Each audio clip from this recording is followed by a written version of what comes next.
পাপ হতে পারে, ভুল হতে পারে, অন্যায় হতে পারে। ওই অন্যায়ের উপর অটল থেকো না, আমার কাছে ফিরে আসো। কাম টু ইউর লর্ড, তোমার রবের দরবারে ফিরে আসো। ক্ষমার মতো ক্ষমা চাও, ক্ষমার মতো ক্ষমা চাইলে আমি সব ক্ষমা করে দেব। সুবহানাল্লাহ পড়েন। রব্বুল আলামিন বলেন, ইয়া আইয়ুহাল্লাযীনা আমানু তুবু ইলাল্লাহি তাওবাতান নাসুহা। ও বিশ্বাসীরা, ভুল করেছো, অন্যায় করেছো, পাপ করেছো, জুলুম করেছো, আমার কাছে ফিরে আসো, ক্ষমা চাও। ক্ষমার মতো ক্ষমা চাইলে সব গুনাহ মাফ করে দিতে পারে কে? পাপ নাই, গুনাহ করি নাই, এরকম কেউ আছি? কথা বলেন। কত পাপ করছি, কোনো হিসাব আছে? পৃথিবীর কেউ না জানলেও জানে কে? পৃথিবী না জানুক আমি তো জানি, আমি কি পাপ করেছি হায়। আমার পাপের করলে বিচার, বাঁচার আমার নাই উপায়। দয়াময় প্রভু মাফ করো আমায়, মাফ করো আমায়। পড়েন আমিন। আমাদের পাপগুলো ক্ষমা করে কে? চিল্লায় বলেন কে? আল্লাহ ডেকে বলে, গোলাম আমি হলাম গাফিরুয যামব কাবিলুত তাওব। আমার কাজ হলো ক্ষমা করা, আমার কাজ হলো তওবা কবুল করা। শয়তানের কাজ হলো ওয়াসওয়াসা দেওয়া, আমাদেরকে ভুল পথে নিয়ে যাওয়া। আর আমাদের কাজ হলো ভুল করে ফেলা, আল্লাহর কাজ হলো ভুলগুলো মাফ করে দেয়া।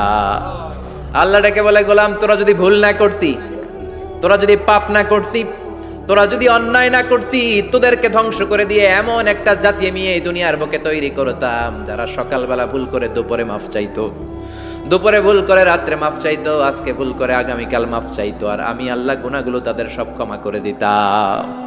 ক্ষমা করে দিতে আল্লাহর বড্ড ভালো লাগে। বান্দা আল্লাহর কাছে বারবার চাক, চোখের পানি ছাড়ুক, এটা আল্লাহ পছন্দ করে। চোখের পানির যে কত পাওয়ার আপনি কল্পনাই করতে পারবেন না। অনুশোচনার চোখের পানি, চোখ বেয়ে নাকের ডগা পেয়ে জমিনে পড়ার আগেই আল্লাহ এই বান্দারে মাফ করে দেয়।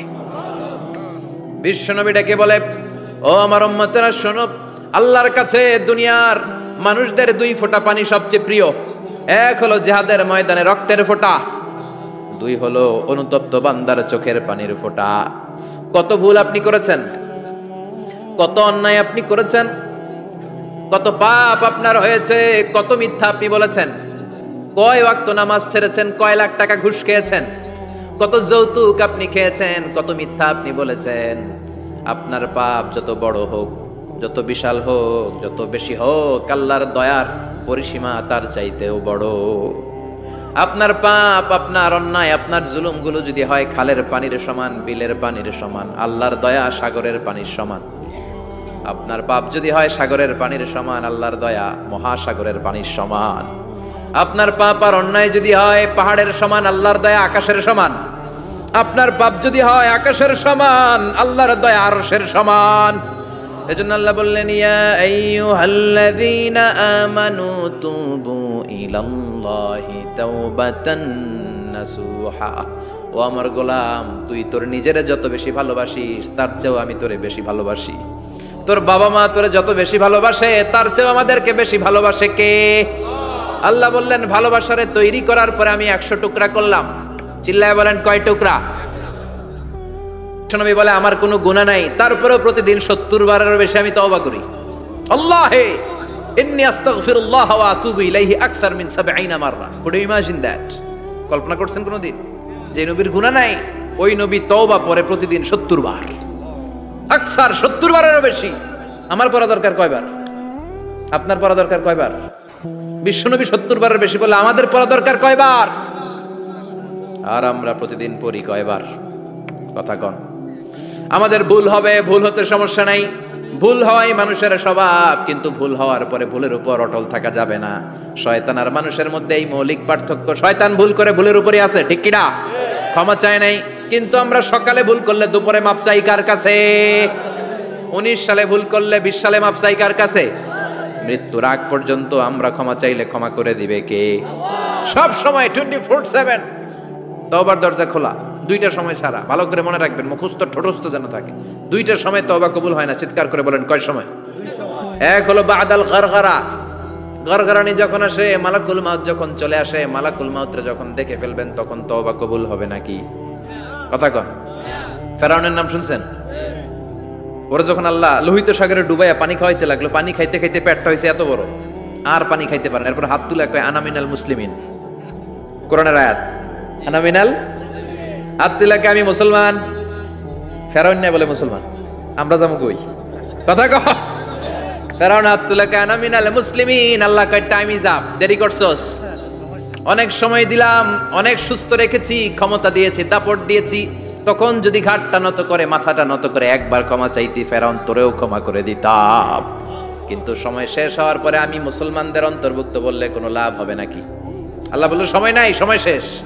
কারণ মুসা আলাইহিস সালামের চাচাতো ভাই অনেক দাওয়াত দিল, জাকাত দে, কারণকে জাকাত দিব না, এই সম্পদ আমি কামাইছি, আল্লাহ দেয় নাই। মুসা আলাইহিস সালাম বললেন তাহলে আযাবের অপেক্ষা কর। আযাব চলে আসলো। আল্লাহ বললেন মুসা সেফ জোনে যাও, সরো, এখনই আযাব। ফাখাসাফনা বিহি ওয়া বিদারিহিল আরদ, পুরো ফাইয়ুমের জমিনটার আল্লাহ কাঁপিয়ে দিলেন, আর কারুনকে সহ পুরো সম্পত্তি তার জামিনের ভিতরে দাবিয়ে দিলেন। হাঁটু পর্যন্ত কারুন দেবে যায়, ভাবছে উঠে যাবে, কোমর পর্যন্ত দেবে যায়, ভাবছে উঠে যাবে, গলা পর্যন্ত যখন দেবে যায় আর সুযোগ নাই। কয় মুসা আমার সব সম্পত্তি তোরে আর তোর আল্লাহরে দিয়ে দিলাম, আমারে বাসা, আমারে সব সম্পত্তি তোর আর তোর আল্লাহর, আমারে খালি বাসা, চাচা আপন প্রাণ।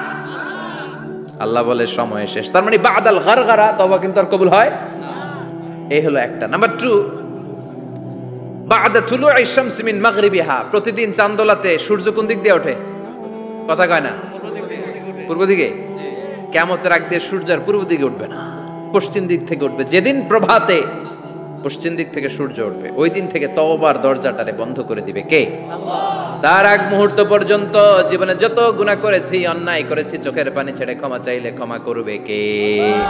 শয়তান আল্লাহরে চ্যালেঞ্জ দিছে, আল্লাহ তুমি আমারে জাহান্নামে পাঠাবা, আমিও তোমার বান্দা করে লয়ে একসাথে জামাতে ঢুকমু, একা ঝুঁকবো না, একা যাব না, তোমার বান্দাদেরকে সবগুলারে জাহান্নামী বানায়া তারপরে ঢুকমু। তোমারে চ্যালেঞ্জ দিলাম, একটারও জান্নাতে ঢুকাইতে পারবা? আল্লাহকে তুই আমার চ্যালেঞ্জ দিলি? আমি তো সব রাজার বড় রাজা, মহারাজা। এর ঘোষণা দেন 2 নম্বরে আন-নাদাম। নাদাম মানে repentance. You have to be repentant for what you have done. আপনাকে অনুতপ্ত হতে হবে, চোখের পানি ছাড়তে হবে। আল্লাহ আমি লজ্জিত, আল্লাহ আমি নাদান, আমি পিশাচ, আমারে মাফ করে দাও। তার মানে স্বীকার গেলেন কি অন্যায় করেছেন। 2 নম্বরে আপনি অনুতপ্ত হলেন। 3 নম্বরে স্টপ, যেই পাপ করতেছিলেন ওইটা থামান। Stop what you have done, যেটা করতেছিলেন আগে থামান। আপনি সুদ খাইছেন, অনুশোচনা আসলো, মাফও চাইতেছেন, আবার সুদও খাইতেছেন, হবে? আপনি ঘুষ খেয়েছেন, তওবা শুরু করলেন, আবার ঘুষও খেয়ে যাচ্ছেন, হবে? থামেন, স্টপ। 3টা গেল। 4 number, to hate what you have done, ঘৃণা করতে হবে। যেই পাপটা করেছেন মন থেকে, ওই পাপটাকে ঘৃণা করতে হবে। 5 নাম্বার শর্ত হচ্ছে to determine that you never repeat this sin again in your life. আল্লাহর ওয়াদা দেন, কমিটমেন্ট দেন যে আল্লাহ আমার জীবনে পারতপক্ষে এই পাপ জীবনেও করব না। চিৎকার করে বলেন ঠিক কিনা? তার মানে আপনি স্বীকার যান, তারপরে আপনি অনুতপ্ত হবেন, যে পাপ করেছেন থামিয়ে দিবেন, পাপটারে মন থেকে ঘৃণা করবেন, আর আল্লাহরে ওয়াদা দিবেন আল্লাহ আর করব না। এই 5টা শর্তের আলোকে তওবা করলে জীবনের সব গুনাহ মাফ করে দিবে কে? এজন্য আল্লাহ বললেন ইয়া আইয়ুহাল্লাযীনা আমানু তুবু ইলাল্লাহি তাওবাতান নাসুহা, তওবার মতো তওবা করো, সব গুনাহ মাফ করতে পারে কে? তওবা করবেন তো? রাজি আছেন? কবে করবেন? এই মুহূর্তে তওবা করলাম, এই মুহূর্তে আল্লাহর কাছে ক্ষমা চাই, আল্লাহ জীবনের সব গুনাহ মাফ করে দাও। আমাদের দেশে তওবা করার জন্য হুজুর লাগে, কথা কন? বিশা হুজুর, বড় হুজুর, ছোট হুজুর, হাফেজ সাহেব লাগে না? হাফেজ সাহেব, ইমাম সাহেব, এদের ছাড়া নাকি তওবা হয় না। না, এটা ভুয়া কথা। আপনি অনুতপ্ত হন, আপনি চোখের পানি ছাড়েন, আপনি আপনার রবরে বলেন, ক্ষমা করে দিবে কে? ইমাম সাহেব আসতে হবে শর্ত না, পীর সাহেব হুজুর এসে হুজুরের হাতে হাত রেখে তওবা পড়তে হবে শর্ত না। আপনার রবরে ডেকে চোখের পানি ছেড়ে ক্ষমা চান, ক্ষমা করবে কে? আর প্রতিদিন শতবার পড়তে থাকবেন আস্তাগফিরুল্লাহ। আওয়াজ করে সবাই পড়েন আস্তাগফিরুল্লাহ, আর জোরে পড়েন আস্তাগফিরুল্লাহ। বিশ্বনবী বলেন মান লাজিমাল ইস্তিগফার জাআলাল্লাহু লাহু মিন কুল্লি দিকিন মাখরাজা। সব সময় ইস্তিগফারের সাথে যে লেগে থাকবে, রব্বুল আলামিন তারে 5টা জিনিস দিবে। কয়টা? কথা কন আরো জোরে। সবাই বলেন কয়টা? নাম্বার 1, জাআলাল্লাহু লাহু মিন কুল্লি দিকিন মাখরাজা। বিপদে পড়লে বিপদ থেকে উদ্ধার করবে কে? আমাদের তো কোনো বিপদ নাই না? আছে? কত বিপদ, হ্যাঁ? রাস্তাঘাটে দুর্ঘটনা হতে পারে, যে কোনো সময় ভূমিকম্পে পড়তে পারি, বজ্রপাত পড়তে পারে না, ঠেড়া পয়রা মানুষ নাই, আছে না নাই? এই বিপদ আপদ থেকে আপনারা রক্ষা করবে কে? যদি আপনি ইস্তেগফারের সাথে আঠার মতো লেগে থাকেন। কিসের সাথে? কথা বলেন। ইস্তেগফারের সাথে লেগে থাকতে পারলে 1 নাম্বার হচ্ছে বিপদে পড়লে আপনারে মুক্ত করে দিবে কে? 2 নাম্বার ওমিন কুল্লি হাম্মিন ফারাজা, যে কোনো ধরনের টেনশন, হাইপার টেনশন থেকে বাঁচায় দিবে কে? আমাদের তো টেনশন মেনশন নাই না? আছে? লাইফ নিয়ে টেনশন, বাঁচার টেনশন, মরার টেনশন, ক্যারিয়ারের টেনশন, রাস্তাঘাটে যানজট এটার টেনশন, পুলিশের দৌড়ানি, র্যাবের দৌড়ানি, বাড়ির ভাড়া, গ্যাস বিল, বিদ্যুৎ বিল, ছেলে মেয়েদের লেখাপড়া, কত টেনশন। এই সব টেনশন থেকে আপনারে মুক্ত করে দিবে কে? 3 নম্বরে ওয়ারযুকহু মিন হাইসু লা ইয়াহতাসিব, এমন জায়গা থেকে আল্লাহ আপনার রিজিকের ব্যবস্থা করবে আপনি কল্পনাই করতে পারবেন না। সুবহানাল্লাহ পড়েন। 4 নম্বরে সবসময় ইস্তেগফার যদি পড়া হয় আল্লাহর কোনো আযাব ওই বান্দার উপরে আসে না। ওমা কানাল্লাহু মুআযযিবাহুম ওয়া হুম ইস্তাগফিরুন।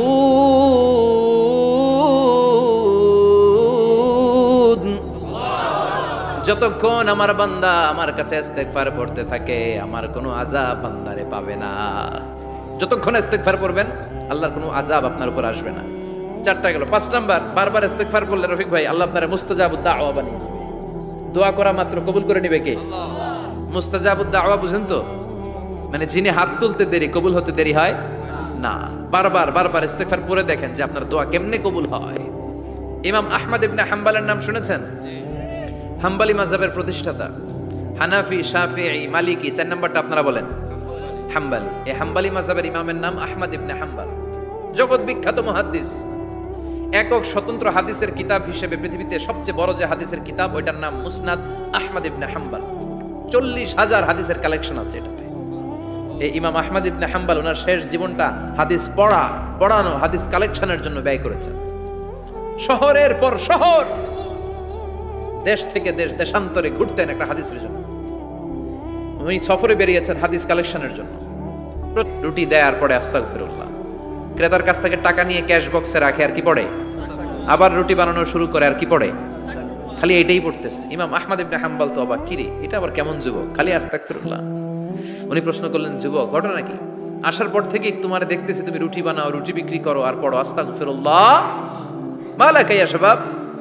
যুবক বলে, আস্তাগফিরুল্লাহ আমার সবচেয়ে বেশি পছন্দের আমল, আমি সব সময় আঠার মতো ইস্তেগফারের সাথে লেগে থাকি আর সব সময় পড়তে থাকি আস্তাগফিরুল্লাহ, আর এর বদৌলতে আল্লাহ আমারে মুস্তাজাবুদ দাওয়া বানিয়ে দিয়েছে।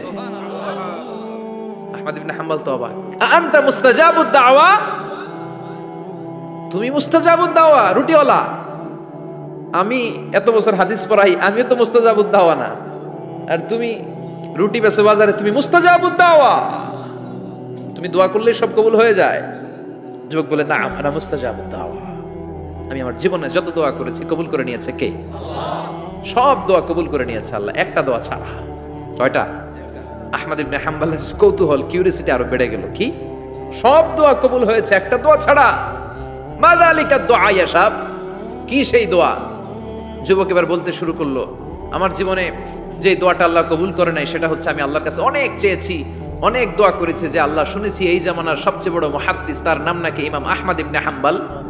আল্লাহ তোমার কাছে আমার চাওয়া, আমি যেন এই ইমাম আহমদ ইবনে হাম্বলরে দেখে মরতে পারি, আমি যেন ইমাম আহমদ ইবনে হাম্বলের হাতে হাত রেখে মুসাফা করতে পারি আর তার কপালে একটা চুমু এঁকে দিতে পারি। আহমদ ইবনে হাম্বল আবেগপ্রবণ হয়ে গেলেন, চোখের পানি ছেড়ে দিলেন, বললেন, যুবক তোমার এই দোয়াটাও কবুল হয়ে গিয়েছে। আহমদ ইবনে হাম্বলের দেখা সাক্ষাৎ পাওয়ার জন্য আহমদ ইবনে হাম্বলের বাড়িতে তোমার যাওয়ার দরকার নাই, আহমদ ইবনে হাম্বল তোমার দরবারে ছুটে এসেছে। আনা আহমদ ইবনে হাম্বল মুহাদ্দিসুদ দাহর, আমি নিজেই আহমদ ইবনে হাম্বল। যুবক চোখের পানি ছেড়ে দেয়, আহমদ ইবনে হাম্বল চোখের পানি ছেড়ে দেয়। যুবক চিৎকার মেরে ইমাম আহমদ ইবনে হাম্বলকে জড়িয়ে ধরে, হাতে হাত রেখে মুসাফা করে, কপালের মধ্যে চুমু খায় আর আল্লাহর শুকরিয়া করে বলে, ও ইমাম, আসলে এই দোয়াটাও আল্লাহ আজকে কবুল করে নিল।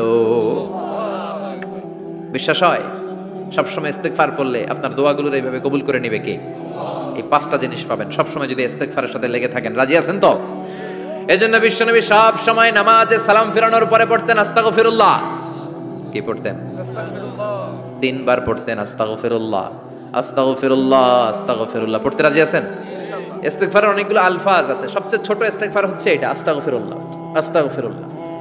আরো আছে আস্তাগফিরুল্লাহ আল্লাযী লা ইলাহা ইল্লা হুয়াল হাইয়ুল কাইয়্যুম আতুবু ইলাইহি। বিশ্বনবী বলেন এই ইস্তেগফারটা যদি কেউ পড়ে, আত-তাওয়াল্লি মিন ইয়াউমিজ জাহাফ, যুদ্ধের ময়দান থেকে পালিয়ে আসা কবিরা গুনাহ। কি গুনাহ? কাফেরদের সাথে যুদ্ধ, আমি তাগড়া যুবক, তলোয়ার নিয়ে নেমেছি, আমার দেহের এক ফোঁটা রক্ত থাকা পর্যন্ত আমি যুদ্ধ চালিয়ে যাব, আমি ফিরে আসতে পারবো না, আইনটা কার? ফিরে আসলে কবিরা গুনাহ। বিশ্বনবী বলেন যুদ্ধের ময়দান থেকে ফিরে এসেছে এরকম কবিরা গুনাহ অবলম্বনকারীও যদি আস্তাগফিরুল্লাহ আল্লাযী লা ইলাহা ইল্লা হুয়াল হাইয়ুল কাইয়্যুম আতুবু ইলাইহি পড়ে, ওই কবিরা গুনাহকারীকেও ক্ষমা করে দিবে কে? পড়তে রাজি আছেন তো? আবার সাইয়েদনা আবু বকর বললেন ইয়া রাসূলুল্লাহ আল্লিমনি দুআআন আদউ বিহি ফি সালাতিক, এমন দোয়া আপনি আমারে শিক্ষা দেন যে এই দোয়াটা আমি নামাজে পড়তে পারি। বিশ্বনবী বললেন পড়ো আল্লাহুম্মা ইন্নী যালামতু নাফসি যুলমান কাসীরান ওয়া লা ইয়াগফিরুয যুনুবা ইল্লা আনতা ফাগফিরলি মাগফিরাতাম মিন ইনদিক ইন্নাকা আনতাল গফুরুর রহিম। সুবহানাল্লাহ পড়েন। এটাও ইস্তেগফার। আমরা এটার বলে দোয়া মাসুরা, সালাম ফেরানোর আগে পড়ি না? যেখানেই ক্ষমা চাওয়ার কথা আছে ওইটারই কি বলে? ইস্তেগফার। আল্লাহুম্মা ইন্নী যালামতু নাফসি, আল্লাহ জুলুম করেছি, যুলমান কাসীরা, অনেক জুলুম, ওয়ালা ইয়াগফিরুয যুনুবা ইল্লা আনতা, তুমি ছাড়া এই গুনাহ ক্ষমা করার তো কেউ নাই, ফাগফিরলি মাগফিরাতাম মিন ইনদিক, তোমার দয়ায় আমারে ক্ষমা করে দাও, ইন্নাকা আনতাল গফুরুর রহিম, তুমি হলা ক্ষমাশীল। ঠিক কি না? এটাও ইস্তেগফার, এটাও পড়বেন। আর এই সব ইস্তেগফারের শ্রেষ্ঠ ইস্তেগফারের নাম সাইয়্যিদুল ইস্তেগফার। যত ইস্তেগফার হতে পারে এর মধ্যে সবচেয়ে শ্রেষ্ঠতম ইস্তেগফার নাম কি? কথা কন। বুখারীর বর্ণনা, শাদ্দাদ ইবনে আউস রাদিয়াল্লাহু তাআলা আনহু বর্ণনা করেন এই সাইয়্যিদুল ইস্তেগফার দিনের বেলা যে পড়বে ওই দিনে মারা গেলে সে জান্নাতি। এই সাইয়্যিদুল ইস্তেগফার রাতের বেলা যে পড়বে ওই রাতে যদি ইন্তেকাল হয় ওই লোকটা জান্নাতি। মুখস্থ আছে না? কার কার মুখস্থ হাত তোলেন? মাশাআল্লাহ, তাবারাকাল্লাহ, মাশাআল্লাহ, মাশাআল্লাহ। আর যাদের নাই তাদের হোমওয়ার্ক, তাদের আল্লাহুম্মা আনতা রাব্বি লা ইলাহা ইল্লা আনতা খালাকতানি ওয়া আনা আবদুক ওয়া আনা আলা আহদিকা ওয়া ওয়া'দিকা মাসতাতa'তু আউযু বিকা মিন শাররি মা সানা'তু আবু'ু লাকা বিনি'মাতিকা আলাইয়া ওয়া আবু'ু লাকা বিযামবি ফাগফিরলি ফাইন্নাহু লা ইয়াগফিরুয যুনুবা ইল্লা আনতা। সুবহানাল্লাহ পড়েন। আজকে রাতে পড়ছেন, মারা গেলে জান্নাতি। চিল্লায় পড়েন আল্লাহু আকবার। এজন্য বিশ্বনবী বলেন আমার আগের গুনাহ মাফ, পরের গুনাহ মাফ, তারপরেও প্রতিদিন আমি 70 বার তওবা ইস্তেগফার পড়ি। আজকে থেকে পড়তে রাজি আছেন তো? বেশি বেশি ইস্তেগফার পড়া যাবে না? একটু প্রাণ খুলে দিল খুলে আওয়াজ করে পড়েন তো আস্তাগফিরুল্লাহ। আর জোরে পড়েন আস্তাগফিরুল্লাহ। আবার সবাই পড়েন আস্তাগফিরুল্লাহ। সব সময় তওবা ইস্তেগফার যারা পড়ে তাদেরকে পছন্দ করে কে? সব সময় জিকির করে করে জিহ্বাটারে যারা ভিজিয়ে রাখে তাদেরকেও পছন্দ করে কে? আল্লাহ বলেন ওয়াজকুর রাব্বাকা ফি নাফসিকা তাদাররুআন ওয়া খীফাতান ওয়া দুনাল জাহরি মিনাল কওলি বিল গুদুবি ওয়াল আসাল ওয়া লা তাকুম মিনাল গাফিলিন। সুবহানাল্লাহ পড়ে। আল্লাহ বলেন ওয়াজকুর রাব্বাকা ফি নাফসিক, আল্লাহরে মনে মনে ডাকো, তাদাররুআন ওয়া খীফা, আল্লাহর জিকির করতে আল্লাহ বলেছেন ফি নাফসিক। বুঝতেছেন অর্থ? ফি নাফসিকা, মনে মনে আল্লাহর জিকিরটা করো। তাদাররুআন ওয়া খীফা, তাদাররুআন মানে বিনয়ের সাথে, with full of humility, submission and humbleness, বিনয়ের সাথে আল্লাহর ডাকো। ওয়া খীফা, গোপনে গোপনে ডাকো। দুনাল জাহারি মিনাল কওল, চিৎকার চেঁচামেচি করে ডেকো না। কার কথা? আওয়াজ করে জিকির করো না। এই যে আমরা মাহফিলে লা ইলাহা ইল্লাল্লাহ জিকির করে, এটা তালিমান। উদ্দেশ্য কি? তালিমের জন্য আওয়াজ করে জিকির জায়েজ আছে, কিন্তু ব্যক্তিগত জিকিরের যে ইবাদতটা এটা আস্তে আস্তে হইতে হবে, এটা ভদ্রভাবে হতে হবে, চিল্লাচিল্লি করে নয়। আবার তালিমের জিকির ওইটাও ভদ্রভাবে। ইন্নাল্লাহা জামিল ইউহিব্বুল জামাল, আমার আল্লাহ সুন্দর, আমার আল্লাহর জিকিরের মধ্যেও সৌন্দর্য আছে না নাই? কিন্তু এদেশে জিকিরের ভেতরে লাফালাফি আছে না নাই? বেশি না কম? কি বসেন বসেন, হ্যাঁ বসে যান তো, অনেক ধরনের আছে জিকির। হ্যাঁ বসেন বসেন, বসে যান। হ্যাঁ হাইবার আলী, এটা কি আবার জালালি? তো এই যে ইন্নাল্লাহা জামিল ইউহিব্বুল জামাল, আমার আল্লাহ সুন্দর, আমার আল্লাহর জিকিরের মধ্যেও সৌন্দর্য আছে না নাই? তালিমের উদ্দেশ্যে সবাই মিলে জিকির করা যায়, কিন্তু চিল্লাফাল্লা করা যাবে না, লাফালাফি করা যাবে না, মাথা ডানে বায়ে অন্যায় থাকে। ওই পাপ আর অন্যায়ের শাস্তিগুলার পরে কোনো না কোনো দিন আমার ওই বান্দা জান্নাতে ঢুকবে। একবার যদি খালিসান মিন কলবিহি সে পড়ে লা ইলাহা ইল্লাল্লাহ, তার জন্য জান্নাতকে অবধারিত করে দিয়েছে কে?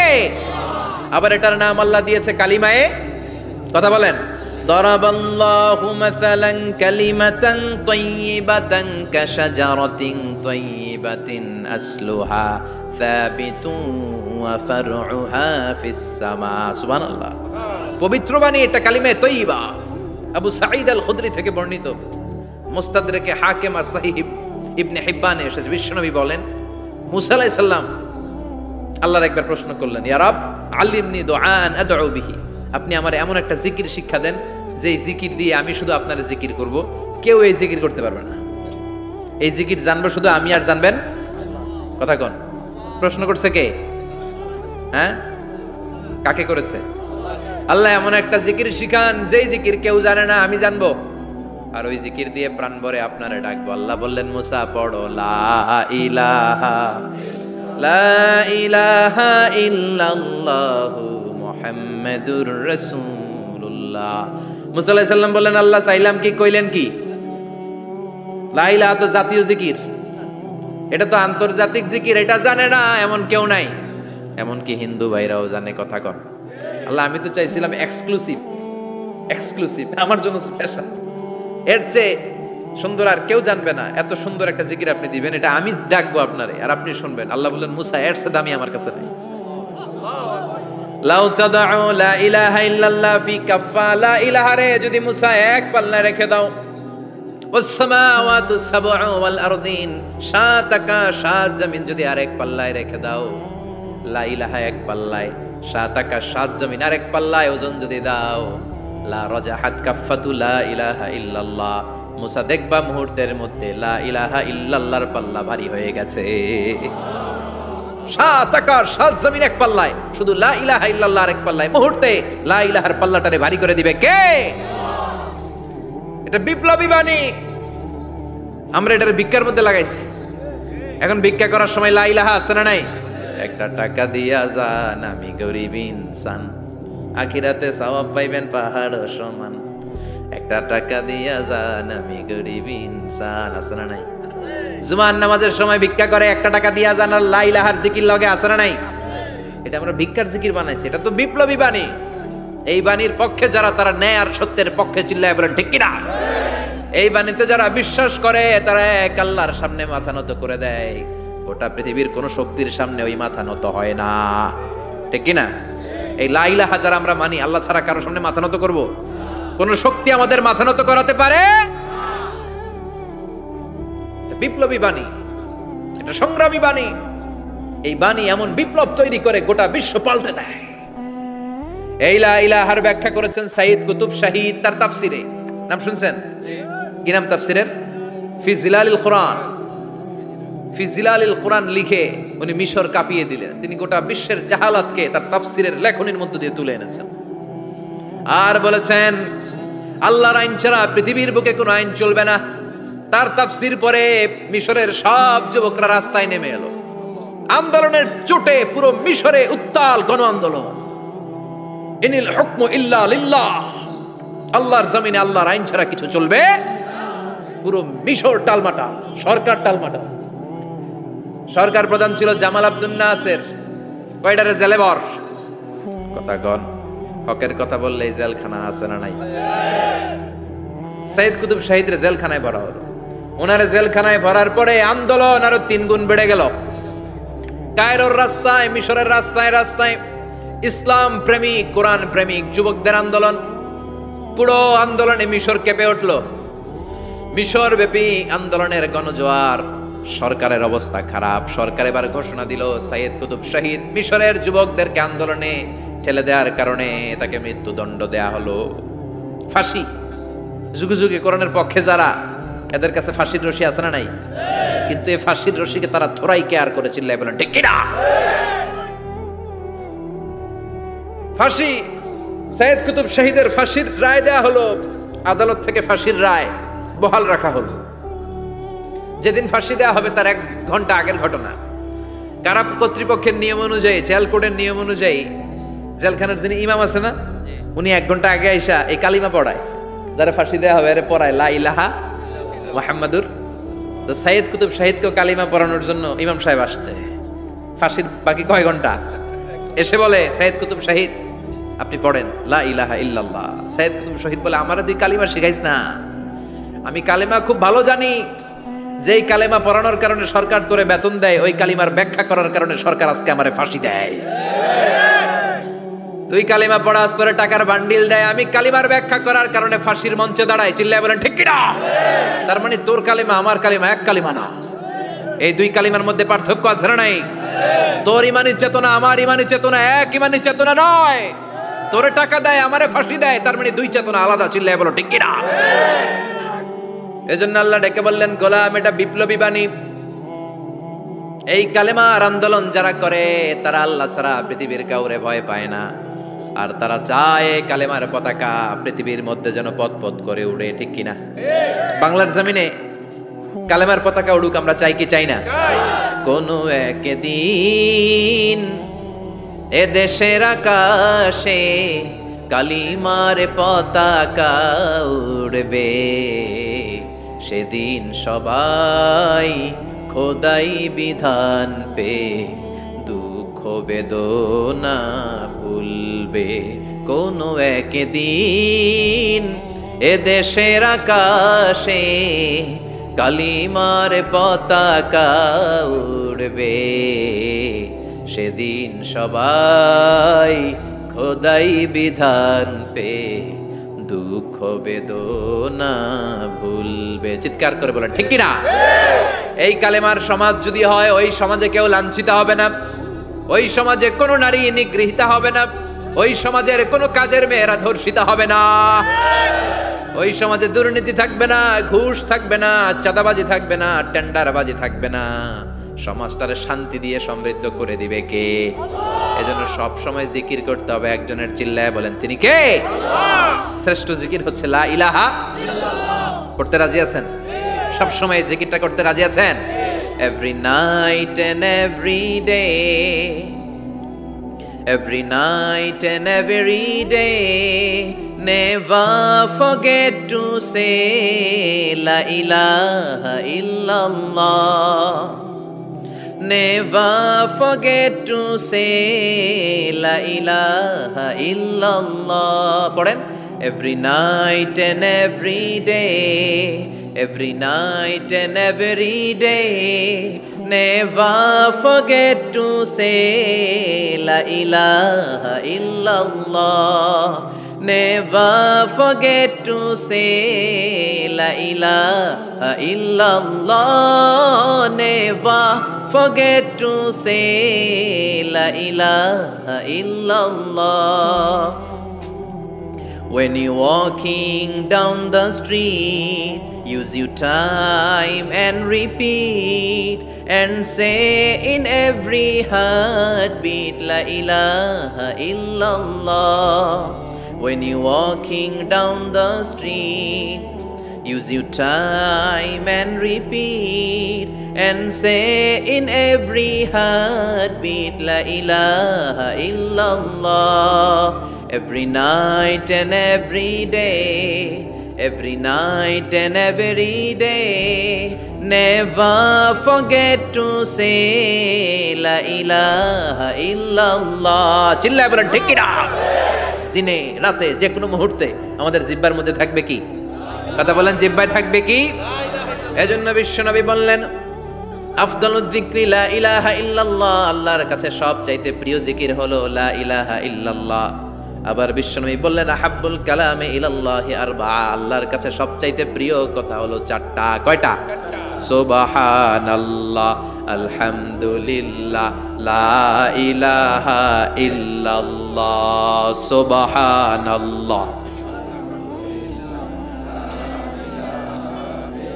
লা ইলাহা ইল্লাল্লাহ, মুহাম্মাদুর রাসূলুল্লাহ। সুবহানাল্লাহ পড়েন। 4টা কথা আল্লাহর কাছে সবচেয়ে প্রিয়। একটা হচ্ছে সুবহানাল্লাহ, আরেকটা হচ্ছে আলহামদুলিল্লাহ, আরেকটা হচ্ছে লা ইলাহা ইল্লাল্লাহ, আরেকটা হচ্ছে আল্লাহু আকবার। এই যে শুরুতে 3টা তাকবীর দিছি, এই তাকবীরটা আল্লাহর প্রিয় কথা যে 4টার মধ্যে একটা আছে না নাই? আওয়াজ করে পড়েন আল্লাহু আকবার। সবচেয়ে প্রিয় আল্লাহর কাছে এই 4টা কথা। লা ইয়াদুররুকা বিআইয়িহিন্না বাদাতা, বিশ্বনবী বললেন এই 4টার যেটা দিয়ে শুরু করতে মন চাই করো, কোনো সমস্যা নাই। সুবহানাল্লাহ পড়েন। এজন্য ফরজ নামাজের পরে এই তাসবিহগুলো পড়বেন। আব্দুল্লাহ ইবনে আমর ইবনে আস তিনি বর্ণনা করেন, আমি বিশ্বনবীকে আঙ্গুলের গিরা দিয়ে এই তাসবিহগুলো পড়তে দেখেছি। রাআইতুন নাবিয়্যা সাল্লাল্লাহু আলাইহি ওয়াসাল্লাম ইয়াকিদু তাসবিহা বিয়ামিনি, আমি বিশ্বনবীর ডান হাতের আঙ্গুলের গিরায় এই তাসবিহগুলোকে পড়তে দেখেছি। পড়তে রাজি আছেন? ডান হাত